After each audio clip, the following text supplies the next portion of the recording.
जिन माओ ने अपने सीने पे पत्थर रखकर अपने बेटों को इस देश के खातिर कुर्बान किया था। और अगर देश के प्रधानमंत्री जी तत्कालीन इस पे कोई एक्शन नहीं लेंगे तो हम जल्द ही कंगना रनावत के खिलाफ मुकदमा दर्ज कराएंगे और इनके खिलाफ एक्शन लेंगे। वो माफी वीर सावरकर अंग्रेजों से माफी मांग रहे थे ना, और अंग्रेजों के जूते चप्पल और तलवे चाट रहे थे, तब देश के क्रांतिवीर फांसी का फंदा चूम रहे थे। एक बात ये देशभक्त हैं, जितना आदमी कपड़े नहीं बदलता उससे आते लोग हस्बैंड बदल देते हैं, समझ रहे हो? ये देशभक्त हैं। क्या भीख में आज़ादी नहीं, वो आज़ादी छीन के ली गई थी। अंग्रेजों की छाती पे पांव रख के वो आज़ादी छीनी गई थी। अगर वो आज़ादी नहीं मिलती ना तो कंगना रनावत और जिसके द्वारा पद्मश्री पुरस्कार मिला है और देश के प्रधानमंत्री से लेकर तमाम लोग आज अंग्रेजों के गुलाम होते। और ये वो कंगना रनावत, इसको एक बात हिंदी में समझा दो, ये समझ नहीं पाएंगे लोग, इनको हिंदी में एक बात समझा दो। आज जब ये लोग इनकी पार्टी के वो माफी वीर सावरकर अंग्रेजों से माफी मांग रहे थे ना, और अंग्रेजों के जूते चप्पल और तलवे चाट रहे थे, तब देश के क्रांतिवीर फांसी का फंदा चूम रहे थे। तो आपने ये शब्द कहकर कि आज़ादी 2014 में मिली है और पहली वाली आज़ादी हमें भीख में मिली है, आपने तमाम देश के क्रांतिकारियों का अपमान करा है, उन तमाम माओं का अपमान करा है जिन माओं ने अपने सीने पे पत्थर रखकर अपने बेटों को इस देश के खातिर कुर्बान किया था। और अगर देश के प्रधानमंत्री जी तत्कालीन इस पे कोई एक्शन नहीं लेंगे तो हम जल्द ही कंगना रनावत के खिलाफ मुकदमा दर्ज कराएंगे और इनके खिलाफ एक्शन लेंगे कोर्ट में जाकर। वो तो बीजेपी वाले तो डिफेंड कर रहे हैं कि वो कोई और बहाने में कोई और बात थी इसलिए उन्होंने बोल दिया। कोई भी बात नहीं थी, उनको सबके सामने आकर ये कहना पड़ेगा कि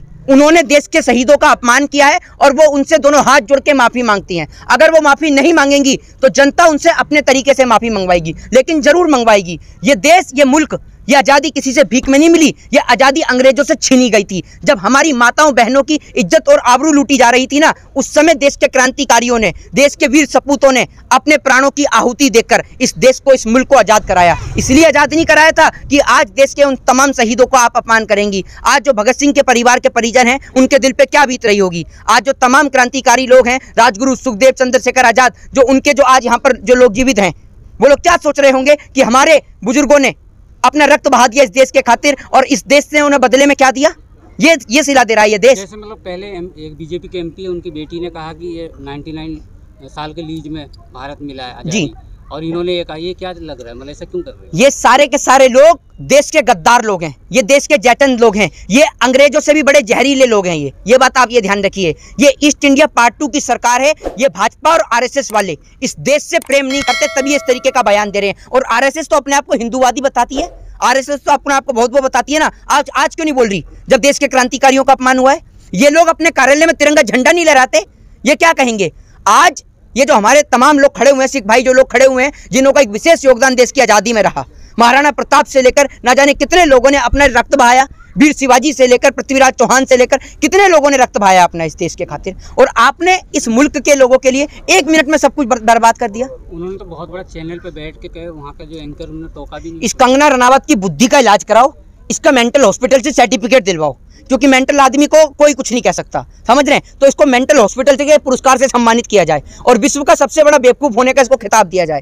और जल्द ही हम इस पर मुकदमा दर्ज कराएंगे। अगर देश के प्रधानमंत्री जी इस पे कोई तत्काल एक्शन नहीं लेगा, देश के गृह मंत्री कोई तत्काल इन पे एक्शन नहीं लेंगे और पद्मश्री पुरस्कार इनसे वापस नहीं लेंगे, तो हम ये बात सीधे शब्दों में समझेंगे कि देश के प्रधानमंत्री और देश के गृह मंत्री और पद्मश्री पुरस्कार में जिस भी व्यक्ति ने उसका नाम शामिल किया है, वो लोग हमारे देश के शहीदों का अपमान करा रहे हैं और हमारे देश का अपमान कर रहे हैं। आपको लगता है कि ले लेंगे वापस? मोदी जी तो किसी के दबाव में नहीं आते। मोदी जी किसी के दबाव में यहाँ पे? मोदी जी, आप एक बात मुझे बताइए, मोदी जी ना सिर्फ सुनिए, मोदी जी 24 घंटे अंबानी और अडानी के दबाव में ही रहते हैं। अगर अंबानी और अडानी के दबाव में ही नहीं रहते ना, तो जो किसान भाई पीछे खड़े हुए हैं ना, ये सब अपने घर पहुंच गए होते अब तक, समझ रहे हैं? तो वो दबाव में ही रहते हैं। आपके दबाव में थोड़ी ना उनके किसके वापस ले लेंगे? अरे हमारे दबाव में, पूरे जनता के दबाव में आएंगे। काहे नहीं आएंगे भाई? हमने वोट दिया है, खैरात में नहीं मिला आपका वोट। डोनाल्ड ट्रंप नहीं देखेगा आपको वोट, जो आप जो मर्जी कर लेंगे। ये वोट हमने दिया है। किसानों को भी बोलती है दलाल बैठे हैं, मतलब आतंकवादी। दलाल तो आपकी पार्टी के लोग हैं, दलाल आपकी पार्टी के लोग हैं जो 500-500 रुपए में चंदा इकट्ठा करके लोगों को लेके आते हैं। दलाल तो वो हैं। कंगना ने ये भी तो कहा कि 500-500 रुपए में लेके बैठी है यहाँ पे लेडीज। हाँ, तो बैठी तो थे वहाँ पर भाजपा के। को 1000 रुपए दे दूंगा। हाँ, वो हमारे आगे मैं 5000 रुपए रोज के दूंगा। ये सुनिए वीर जी, बहुत बढ़िया बात कही और बहुत बड़ी बात कही वीर जी ने कि 5000 रुपए रोज के देंगे, रोज के। अगर वो यहाँ पर आए और आकर खेत में रोज डेली काम करें, पता चल जाएगी इन्हें। देशभक्ति का बातें करती हूँ, ये उनको गाली देती हूँ। गद्दारें गाली देती हैं। आप एक बात बताइए, देशभक्त हैं जितना आदमी कपड़े नहीं बदलता उससे ज्यादा तो लोग हस्बैंड बदल देते हैं, समझ रहे हो। ये देशभक्त हैं, क्या बोलूं और मैं इससे ज्यादा क्या बोलूं इससे ज्यादा। हाँ, इसी बात का पुरस्कार मिला है। स्मृति ईरानी को रिप्लेस करेगी, इसलिए तो पुरस्कार मिला। क्या फिल्म बनाई है? झांसी की रानी। झांसी की रानी और झांसी की रानी का नाम अरे भाई साहब, झांसी की रानी के बारे में अगर पढ़ लेती ना, जिनको ये बोल रही है, पता है इनको 1857 की विद्रोह क्रांति नेतृत्व किया किसने?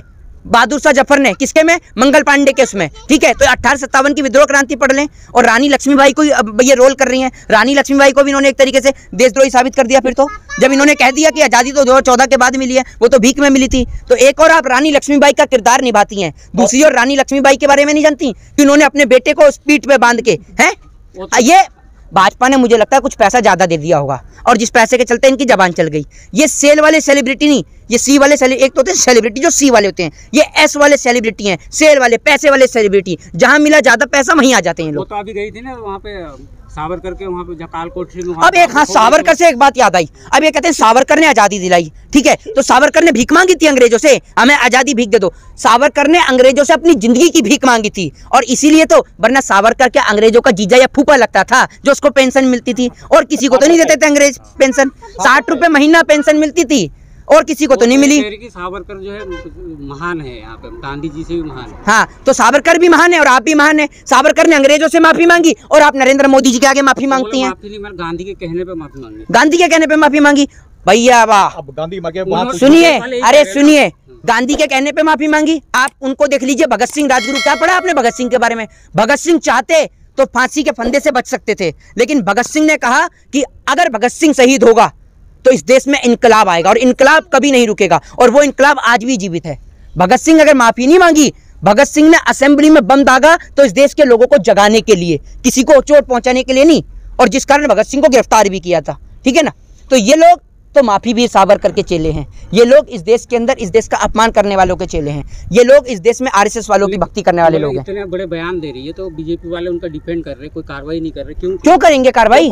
ये तो खुद देशद्रोही है भाजपा वाले, सबसे बड़े देशद्रोही हैं ये नाथूराम गोडसे के चेले, सावरकर के चेले, ये देश को सिखाएंगे आज हैं। जिस चैनल में बोला, उस चैनल ने ये बोला कि जो उनका जो है निजी बयान है, हमारा उससे कोई नहीं। हाँ, चैनल वालों को तो बयान है ही नहीं। देखिए, चैनल वालों का क्या है, आपको पत्रकार गिना दूं ना, तो पत्रकार कोई क्रिकेट कंट्रोल बोर्ड में मेंबर बनना चाहता है, कोई पत्रकार आज आप देख रहे हैं कि राज्यसभा सांसद बनना चाहता है। तो सारे पत्रकारों ने तो अपना जो है जमीर जो है और ईमान दोनों बेच दिया है। तबायफ जो है वो अपना जिस्म बेचती है, कभी अपना जमीर नहीं बेचती, और इन लोगों ने तो अपने जमीर का सौदा कर दिया इस मुल्क के लिए। इस मुल्क ने जिन्हें इन्हें नाम दिया, शोहरत दिया, इनको एक आज़ादी दी अपने विचारों को व्यक्त करने की। आज इस देश का दुर्भाग्य है, वो तो बाबा साहब भीमराव अंबेडकर ने इस देश को आज़ादी देकर, ये इस देश को लोकतंत्र देकर, संविधान देकर, लोगों को बोलने की आज़ादी दी, शिक्षा का अधिकार दिया, समानता का अधिकार दिया। वरना आज मैं फिर यही बात कहूँगा कि अगर अंग्रेज इस देश पे कब्जा कर रहे होते ना, तो आप ये समझिए किसी अंग्रेज के घर में जूते और चप्पल चाट रहे होते ये, और उसके अंग्रेज के जूते चप्पल साफ कर रही होती कंगना रनावत, अगर इस देश के क्रांतिवीर अपने प्राणों की आहुति देकर इस देश को आजाद नहीं कराते। मोहित जी, पहले केस ने बताया था कंगना रनावत ने किसान को आतंकवादी, उसके बाद उसने स्वतंत्रता सेनानी पे हिट किया, देश पे हिट किया, तो चाहती क्या है? पहली बात तो यह कि कंगना रनावत जो है वो किसानों को, कंगना रनावत जो है किसानों को आतंकवादी बोला, ठीक है ना जी। आप एक बात मुझे बताइए, तो किसान कौन है? आपकी हेमा मालिनी जो मुंबई में रहती हैं, सांसद मथुरा से और रहती मुंबई में है। क्या वहां पर उन्होंने अपने फ्लैट के ऊपर खेती कर रखी है, वहीं चावल उगा रखा है मुंबई में? गेहूं काट नहीं रही थी। हाँ, तो आती है ना हेलीकॉप्टर से गेहूं काटने के लिए। कौन सा किसान आपको हेलीकॉप्टर से गेहूं काटते हुए नजर आता है? बताइए, बताइए ना, कौन सा किसान हेलीकॉप्टर से गेहूं काटता है? इसलिए बोल रही है उनको टिकट चाहिएगा किसी से। अरे फिल्म इंडस्ट्री में काम मिल नहीं रहा है, समझ रहे हैं? फिल्म इंडस्ट्री में जितने भी दीन ईमान वाले लोग हैं वो लोग इनसे दूर से हाथ जोड़ रहे हैं, क्योंकि वो ऐसे लोगों को रखना ही नहीं चाहते हैं। फिल्म इंडस्ट्री में काम मिल नहीं रहा है। विवेक ओबराय वाला हाल तो नहीं हो रहा? आप देखिए, सुनिए, वही हाल हो रहा है। और आपको एक बात बता दूं, मिलना चाहिए था पद्मश्री जो है वो सोनू सूद को। सोनू सूद को मिला नहीं, क्योंकि सोनू सूद ने गलती कर दी ना, उसने मोदी जी का प्रचार नहीं करा।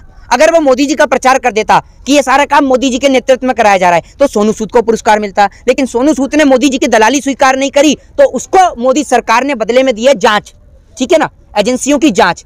और कंगना रनावत ने भाजपा की दलाली करी, खूब भाजपा की तरफ से बयान दिए, तो उसको मिला पद्मश्री। तो बाकी कोई न्यूज चैनल क्यों नहीं? हाँ, सोशल मीडिया पे अभी तो न्यूज चैनल वाले, सुनिए, अभी तो न्यूज चैनल वाले जो हैं उनको भी मिलेगा। अर्नब गोस्वामी तो मोदी जी के खातिर जेल तक हो आया, अभी तो उसका भी नंबर है, उसको भी नंबर है, उसको भी किसी न किसी पुरस्कार से नवाजा जाएगा। और आप लोग भी भाजपा की दलाली करिए, आपको भी बदले में कुछ ना कुछ मिलेगा। जय हिंद, जय भारत, वंदे मातरम।